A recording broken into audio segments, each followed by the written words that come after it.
નમસ્કાર દોસ્તો, આજે આપણે વાત કરીશું ઓલ ધ બેસ્ટ પંડ્યા ફિલ્મના ટ્રેલરમાં મેં એવું કહ્યું હતું કે તમને આ ફિલ્મ કઈ ફિલ્મ જેવી લાગી રહી છે.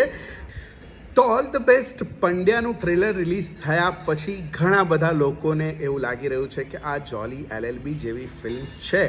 એના જવાબમાં એક મિત્રએ હમણાં એક રીલ મૂકી કે જેમાં એમણે એક પાકિસ્તાની ફિલ્મનો ઉલ્લેખ કર્યો, એક્ટર ઇન લો, અને બીજી પણ એક ગુજરાતી ફિલ્મનો ઉલ્લેખ કર્યો જેનું નામ છે મિસ્ટર કલાકાર.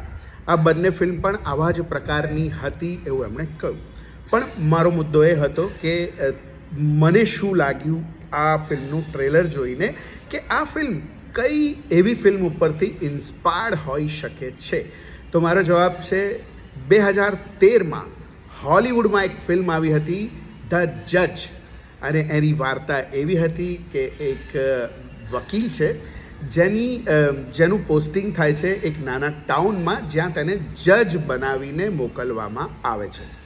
એ ત્યાં આગળ જેવા શિફ્ટ થાય છે એવું જ અહીંયા આગળ જે સિટીમાં એ રહેતા હોય છે ત્યાં એમના ફાધર ઉપર મર્ડરનો ચાર્જ લાગે છે, અને એ દીકરાને એવું થાય છે કે હું હવે અહીંયા જજ નહીં પણ મારા પપ્પાને મારી વધારે જરૂર છે, એટલે એ રિઝાઇન કરી અને ફરી એ સિટીમાં આવે છે અને પોતાના પપ્પાનો કેસ લડે છે અને એમને નિર્દોષ છોડાવે છે.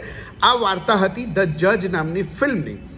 આ જ વાર્તાનો કદાચ આધાર લીધો હોઈ શકે છે મેકર્સે, ઓલ ધ બેસ્ટ પંડ્યાના મેકર્સે, એવું મને લાગી રહ્યું છે કે, અને હા, ખાલી વાર્તાનો આધાર જ હશે, બાપ દીકરા વચ્ચેનો કોન્ફ્લિક્ટ, કોમેડી અને બીજી બધી જ વસ્તુઓ એક ગુજરાતી પ્રેક્ષકોને ગમે તેવી રીતે આ ફિલ્મમાં ઓલ ધ બેસ્ટ પંડ્યામાં પીરસવામાં આવી હશે. બહુ સરસ ટ્રેલર લાગી રહ્યું છે.